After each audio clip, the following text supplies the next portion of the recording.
She once told me love was the hunger that curled in your belly, that curled like newspaper wind around sleeping limbs, that curled in alleys slick with spit and oil, long after you'd trained your body not to ask for more. Not the kind of ache that screams, not the one that splits you open, but the quiet, gnawing kind that bites beneath the ribs, that teaches you to hush your stomach like you hush a child too loud in someone else's home.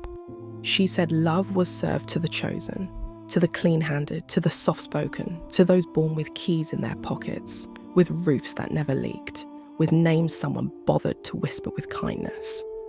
The rest of us learn to wait in doorways, to wait by bins still warm from the cafe's waste, to wait like ghosts at the edge of warm-lit windows.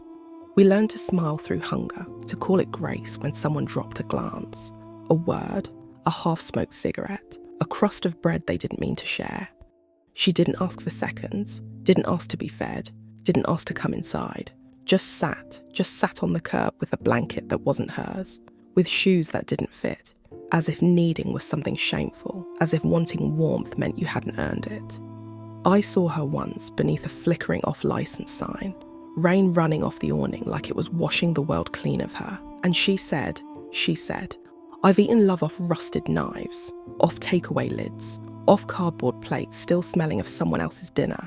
I've begged without words, just held out my hands like bins left open for whatever's going. I've chewed on crusts stamped into the pavement, picked from the edge of bins, still dripping with last night's shame. Don't talk to me of sweetness. I've licked soul from the backs of my hands, because it reminded me of someone touching me once maybe. Love for me is the echo in an empty kitchen, is the clang of tins in a shopping trolley I never owned, is the sound of footsteps passing without slowing. I've fed on the scraps, on the guilt in strangers' eyes, on the silence of coins dropped without a word. I've called it devotion when someone looked back twice. And still I wait by the back door, still I wait by the fire exit, still I wait near warmth I'll never be invited into. Mouth shut, heart open, hoping one day someone will bring bread without blood on it, without pity on it, without price. Behind the lines, when you are not fed love on a silver spoon, you learn to lick it off knives. Lauren Eden, Lioness Awakens. This poem began as a meditation on a kind of lover that's not given freely, only found in fragments. I wanted to write about what it means to survive on affection that's conditional, rationed, or entirely withheld. It's about the kind of person who's never been offered a seat at love's table, only left to linger at the back door, hoping for whatever slips through the cracks. Someone who's learned to treat silence as safety and pain as proof that they're still capable of feeling. At the centre is a woman shaped by emotional hunger, not the loud kind, but the kind that sits in your bones, teaching you not to ask, not even to want. She's come to measure love in leftovers, to call it grace when someone remembers she's there.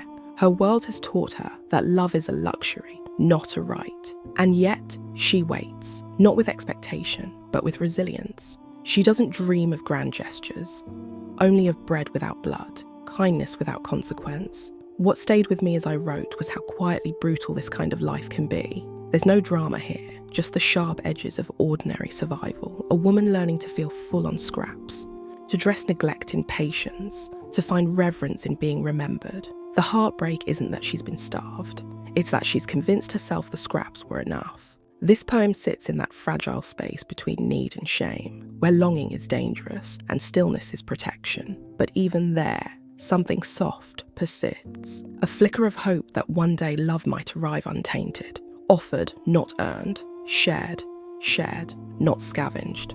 I didn't want this poem to shout. I wanted it to ache, to name the quiet violence of being overlooked and the quiet courage of still hoping to be seen.